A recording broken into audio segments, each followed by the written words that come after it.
The White House has been saying for months that voters will have a choice in the November elections. Now they're making it clear who they want that choice to be between: the president and House Minority Leader John Boehner. Over the past week, everyone from Press Secretary Robert Gibbs to President Barack Obama himself has been singling Boehner out by name, accusing him of being the leader of a party that wants to move the country backwards. There were no new policies from Mr. Boehner. There were no new ideas. There was just the same philosophy that we had already tried during the decade that they were in power.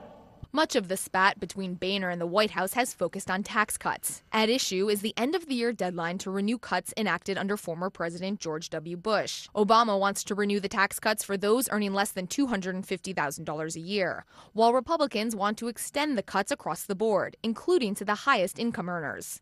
Boehner appeared to cede some ground over the weekend, saying he wouldn't vote against tax cuts for the middle class. The White House responded with tentative optimism. We could get that done this week. But we're still in this wrestling match with John Boehner and Mitch McConnell. But now it appears McConnell, the top Republican in the Senate, could be breaking from Boehner.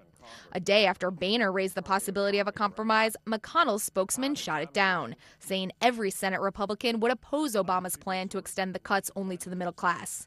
A division between the top Republicans could play directly into the White House's strategy of making tax cuts the wedge issue of the campaign season. White House officials say we can expect to see the president keep up this line of attack against Boehner through the election. But it's a risky strategy. First, the White House has to build up Boehner, a politician who's relatively unknown to many Americans. Then they have to focus on knocking him down. Julie Pace, The Associated Press, the White House.